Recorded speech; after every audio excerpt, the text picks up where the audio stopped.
102ஆம் ஆண்டு கூத்தாண்டவர் தேர் திருவிழாவில் திருநங்கைகள் தாலி கருத்தும் வளையல்கள் உடைத்து விதவை கோலத்தில் ஒப்பாரி வைத்தனர். திருவண்ணாமலை மாவட்டம் கீழ்பெண்ணாத்தூர் அடுத்த வேடந்தவாடி கிராமத்தில் அமைந்துள்ள ஸ்ரீ கூத்தாண்டவர் கோயில் தேர் திருவிழா வெகு விமர்சையாக நடைபெற்றது. திருவிழாவிற்காக திருவண்ணாமலை, சென்னை, மும்பை, விழுப்புரம், சேலம் உள்ளிட்ட பல்வேறு இடங்களிலிருந்து நூற்றுக்கணக்கான திருநங்கைகள் கலந்து கொண்டு தாலி கட்டுதல், நடனப் போட்டி உள்ளிட்டவற்றில் பங்கேற்று சிறப்பித்தனர். இந்நிலையில் நிறைவு நாளான தேர் திருவிழா நடைபெற்ற பின் அரவான் கடவுளியால் திருநங்கைகள் தாலி அறுத்தும் வளையல்கள் உடைத்தும் விதவை கோலத்தில் ஒப்பாரி வைத்து அழுதனர். இதில் வேடந்தவாடி, மங்கலம், அவலூர்பேட்டை உள்ளிட்ட பல்வேறு கிராமங்களிலிருந்து ஏராளமான பொதுமக்கள் கலந்து கொண்டனர்.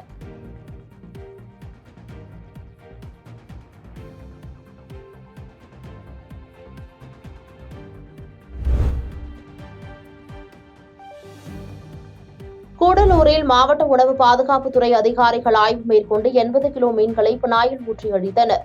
நீலகிரி மாவட்டம் கூடலூரில் மாவட்ட உணவு பாதுகாப்புத்துறை அதிகாரிகள், மீன்வளத்துறை அதிகாரிகள் கோழி இறைச்சி கடை மற்றும் மீன் கடைகளில் ஆய்வு மேற்கொண்டனர். தொடர்ந்து கூடலூர் சுற்றுவட்டார பகுதிகளில் பழைய மீன்களை விற்பனை செய்வதாக அதிகாரிகளுக்கு வந்த தகவலின் அடிப்படையில் 8க்கும் மேற்பட்ட மீன் கடைகள், கோழி இறைச்சி கடைகளில் ஆய்வு மேற்கொண்டனர். அந்த ஆய்வின் போது சில கடைகளில் கெட்டுப்போன மீன்கள் விற்பனை செய்வது தெரியவந்தது. இதையடுத்து கெட்டுப்போன 80 கிலோ மீன்களை பினாயில் ஊற்றி அளிக்கப்பட்டது.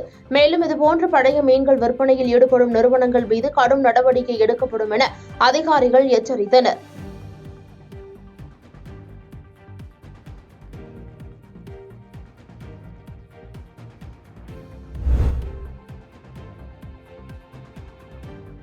மயிலாடுதுறையில் வீட்டை அபகரித்துக் கொண்டு பெற்றோரை அடித்து விரட்டியதாக பாதிக்கப்பட்ட முதியவர் ஆட்சியர் அலுவலகத்தில் புகார் மனு அளித்துள்ளார்.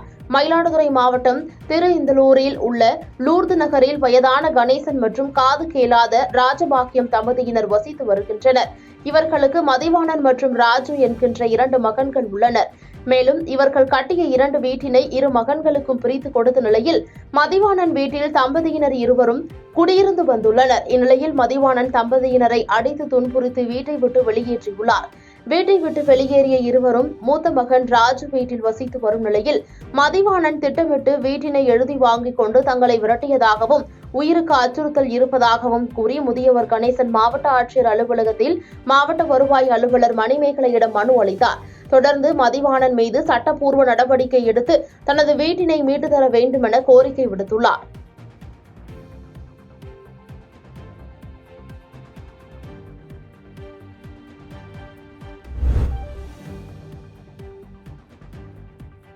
பொள்ளாச்சி அருகே பத்ரகாளியம்மன் கோயில் குண்டம் திருவிழாவில் நூற்றுக்கணக்கான பக்தர்கள் கலந்து கொண்டு நேர்த்திக்கடன் செலுத்தினர்.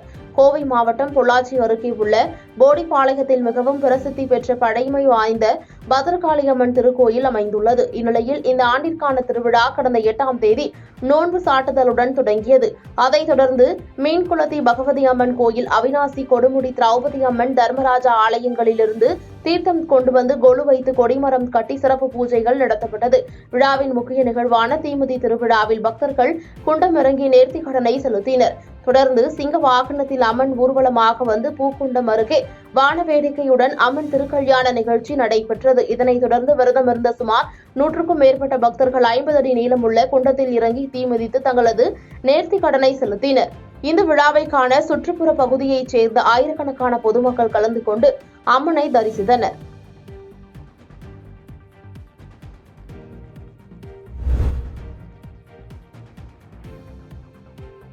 தமிழகத்தில் கிழக்கு ஆழ்கடல் பகுதிகளில் தற்போது மீன்களின் இனப்பெருக்க காலம் என கூறி விசைப்படகு மீன்பிடி தடைக்காலம் அமலில் உள்ளது. ஆனால் கன்னியாகுமரி மாவட்டம் மேற்கு கடல் பகுதிகளான குளச்சல் முதல் கேரளா உட்பட குஜராத் வரை உள்ள அரபிக்கடல் பகுதிகளில் வரும் ஜூன் மாதம்தான் மீன்பிடி தடைக்காலம் தொடங்க உள்ளதாகவும் தற்போது மீன்பிடி தொழில் நடைபெற்று வருகிறது. இந்நிலையில் மீனவர்களுக்கு எச்சரிக்கைகளை கொண்டு சேர்க்க வசதியாக தமிழக அரசால் கொண்டுவரப்பட்ட இன்மார்செட் செயற்கைக்கோள் தொலைபேசி சிம் கார்டு மூலம் தகவல்கள் தெரிவிக்கப்படுகிறது.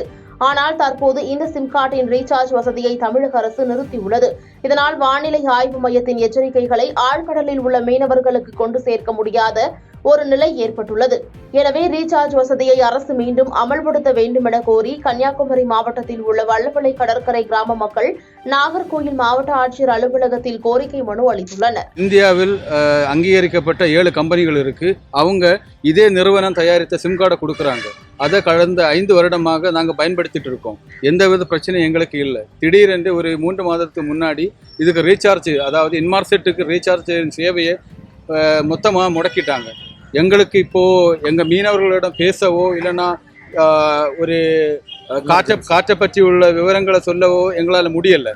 நாங்கள் இப்போ கவர்மெண்ட்டுக்கு வச்ச கோரிக்கை என்னென்னா, ஏற்கனவே ஆக்டிவில் இருக்கிற இன்மார்செட் சிம் கார்டுக்கு எல்லா சிம் கார்டுக்கும் ரீசார்ஜ் பண்ணி எங்களுக்கும் கடலில் இருக்கும் எங்கள் சொந்தங்களுக்கும் அந்த கம்யூனிகேஷன் எஸ்டாப்ளிஷ் பண்ணி தந்து அவங்கள பாதுகாப்பையும் அவங்களோட வாழ்வாதாரத்தையும் உறுதி செய்யும்படி தமிழக அரசையும் மத்திய அரசையும் கேட்டுக்கொள்கிறோம். பாதகம் செய்பவரை கண்டால் நாம் பயங்கொள்ளலாகாது பாப்பா, மோதி மிதித்து விடு பாப்பா, அவர் முகத்தில் உமிழ்ந்து விடு பாப்பா. அண்மை செய்திகளை உடனுக்குடன் தெரிந்து கொள்ள இணைந்திருங்கள் இயம்நாடு தொலைக்காட்சியுடன்.